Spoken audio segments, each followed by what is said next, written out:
Salut les amis, After Zap Image numéro 632. On débute avec une date importante dans l'histoire de Manchester United. Il y a 29 ans, jour pour jour, l'international gallois Ryan Giggs effectuait son premier match avec les Red Devils. S'en sont suivis 927 matchs avec Manchester pour 161 buts, 247 passes décisives, 35 titres, dont 2 Ligue des Champions et 13 titres de Premier League. Vraiment une légende du côté de Manchester United, un homme très très important dans le dispositif de Sir Alex Ferguson et vraiment un joueur qui était vraiment très très bon sur le terrain. On rappelle d'ailleurs qu'il est devenu un sélectionneur du Pays de Galles et qu'on le retrouvera pendant l'Euro l'été prochain. Ensuite, on continue avec le programme de la semaine. Dès ce soir, on aura deux très jolies affiches, une en Allemagne, une en Angleterre. Schalke face au Bayern et Chelsea face à Liverpool. Ça sera pas demain, mais bien ce soir. Demain, en revanche, on aura Lyon face au Paris Saint-Germain.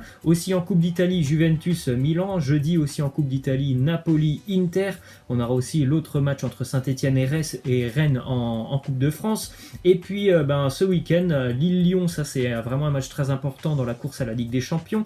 Chelsea-Everton et le derby entre Manchester United et Manchester City. On continue avec quelques petites statistiques du côté de l'Olympique Lyonnais après ce derby victorieux face à Saint-Etienne. Les stats pour Moussa Dembélé qui, on le rappelle, est arrivé à l'été 2018 contre 22 millions d'euros. La saison dernière, c'était déjà très intéressant, 46 matchs, 20 buts, 4 passes décisives, et cette année, il a déjà battu ses records de l'année précédente avec 40 matchs, 22 buts et 7 passes décisives. On rappelle qu'il reste encore à peu près une quinzaine de matchs à l'Olympique Lyonnais jusqu'à la fin de saison. Il a déjà des stats très impressionnantes. Il pèse beaucoup sur les défenses, Moussa Dembélé, et c'est un buteur assez complet dans la surface. Il peut marquer vraiment du pied ou de la tête. C'est un joueur assez complet. Ensuite, une déclaration de Bruno Guimaraes qui nous dit: j'avais entendu parler du derby au Brésil, c'est une véritable guerre sur le terrain. Bon, alors après, je pense que voilà, il y avait un derby qui était quand même assez déséquilibré cette année. On a eu par les années précédentes des derbys un peu plus serrés que ce match entre Lyon et Saint-Etienne ce week-end, puisque les Verts sont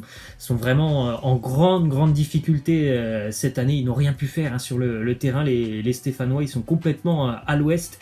Donc je pense que voilà, il y a eu certainement des choses intéressantes du côté de l'Olympique Lyonnais. Ça, il faut bien se le dire. Mais on a vu quand même un adversaire à l'AS Saint-Etienne très faible. Ensuite, autre statistique sur Bruno Guimaraes. On rappelle, il a fait 3 matchs pour le moment avec l'OL, face à Metz, la Juventus et face à Saint-Etienne.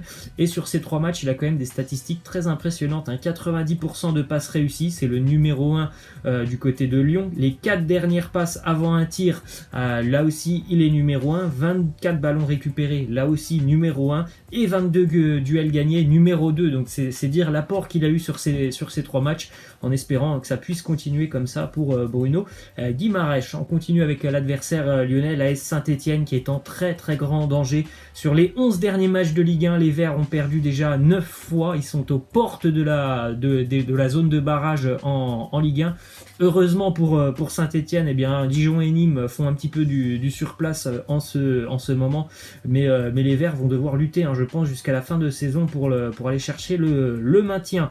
Ensuite, du côté de l'Olympique de Marseille, Andoni Zubizarreta est actuellement en train de suivre 2 attaquants pour une éventuelle arrivée l'été prochain. On le sait déjà, Mbaye est ciblé du côté de l'OM, mais un retour de Michy Batshuayi est aussi d'actualité. L'OM veut un attaquant puissant et qui est capable de peser sur les défenses adverses pour la saison prochaine. On sait que Michy, c'est plutôt une alternative du côté de Chelsea avec Abraham et Giroud. Il n'a jamais pu s'imposer du côté de Chelsea, Michy, même s'il joue quand même assez régulièrement. C'est quand même quelqu'un qui est en manque de temps de jeu du côté des Blues, donc pourquoi pas un retour du côté de l'OM. On enchaîne avec quelques infos du côté de l'Espagne. Derrière le Real et le Barça, la course à la Ligue des Champions est absolument folle en Espagne. Regardez, Séville 46 points, le Retafe 45, l'Atlético 44, la Real Sociedad qui compte un match en moins à 43 points et Valence 41 points. C'est très serré pour aller chercher les 3e et 4e places qualificatives pour la Ligue Ligue des Champions. Ensuite, d'autres statistiques sur le match entre le Real et le Barça. Le Classico, la performance monstrueuse de Toni Kroos au milieu de terrain avec 64 passes réussies sur 65 tentées. Ça, c'est quand même une statistique assez impressionnante. Plus une passe décisive. Vraiment une masterclass de la part de Toni Kroos pendant ce match. Ensuite, déclaration de Vinicius. Un journaliste lui a demandé après le match, est-ce que c'est votre meilleure soirée depuis votre arrivée au Real? Vinicius y a répondu bien évidemment, oui c'est certain, je travaille énormément et je savais que mon moment allait arriver. C'est lui qui a quand même débloqué cette situation face au Barça. Ça peut vraiment l'aider aussi. On sait que c'est pas forcément quelqu'un qui est un très bon finisseur devant le but. Vinicius, il a beaucoup de talent technique, de percussion. En revanche, devant le but, c'est un peu plus compliqué pour lui. Ça peut lui permettre d'engranger pas mal de confiance. Ce but marqué face au Barça. Ensuite, une statistique pour Thibaut Courtois. On en avait parlé hier. Il n'a pas encaissé de but cette année face au Barça lors des 2 matchs de championnat. C'est quand même une stat assez incroyable. Ça n'était plus arrivé à un gardien du Real Madrid depuis 45 ans. Donc vraiment grosse performance pour Thibaut Courtois. Il est revenu à son meilleur niveau et a fait taire toutes les critiques qui étaient vraiment nombreuses il y a encore 4 ou 5 mois. Il était vivement critiqué, Thibaut Courtois. On continue justement avec une déclaration de Zidane sur l'apport de Courtois. Il nous dit qu'il a été fondamental, surtout en première période, au cours de laquelle il a réalisé de nombreuses interventions vraiment décisives. Cela fait un petit moment qu'il nous fait un bien monstre. Il rassure tout le monde, c'est vrai qu'il il a retrouvé, comme on vient de le dire, son meilleur niveau, Thibaut Courtois, et ça c'est une très bonne nouvelle pour la défense madrilène. Ensuite, une info qui concerne Eden Hazard. Il va se faire opérer ce jeudi aux États-Unis à Dallas par un spécialiste de la chirurgie orthopédique. Donc pour le moment, on rappelle, sa blessure, c'est une fissure au niveau de la cheville droite. On pense que normalement Eden Hazard c'est fin de saison pour lui. Après l'Euro, c'est un gros point d'interrogation. Est-ce qu'il pourra être présent et apte pour l'Euro? C'est un gros point d'interrogation, mais normalement on ne le reverra pas avec le maillot du Real cette saison. Ensuite, quelques infos qui concernent Lionel Messi. Malheureusement pour les supporters catalans, on a vu le Messi qu'on ne veut pas voir face au Real Madrid ce dimanche au Bernabéu, celui qui a la tête baissée, celui qui a le regard dans le vide, celui qui ressemble fortement au Messi que l'on connaît avec le maillot de la sélection argentine. Le quotidien Sport, quotidien du Barça, qui titre ce matin SOS Messi. Il est trop esselé devant Lionel Messi, il y a trop d'absents sur la ligne d'attaque pour que Messi ne puisse briller. Il est orphelin de Luis Suarez, il n'a quasiment aucune complémentarité avec les autres joueurs qui remplacent un petit peu tous les absents du côté des lignes offensives. Il y a très peu d'échanges avec Antoine Griezmann.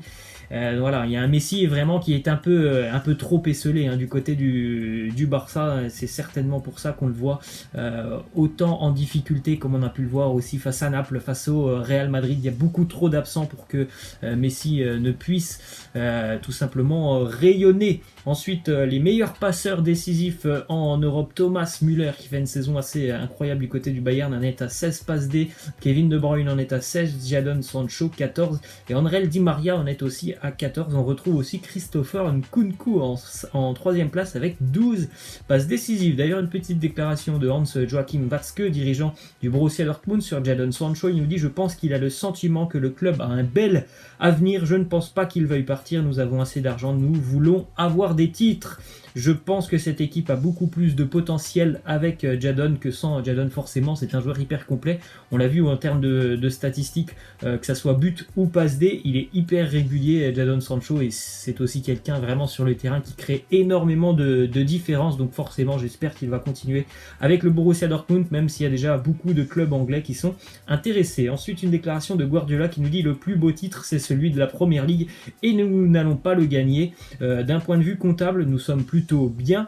Donc si cette saison de Première Ligue était normale, nous pourrions gagner, mais une autre équipe est totalement exceptionnelle. Il est vrai que depuis plus de 2 ans maintenant, les équipes de Première Ligue nous habituent à avoir des records de points qui sont tout simplement hallucinants, qui tournent à peu près autour des 100 points sur une saison. C'est tout simplement incroyable.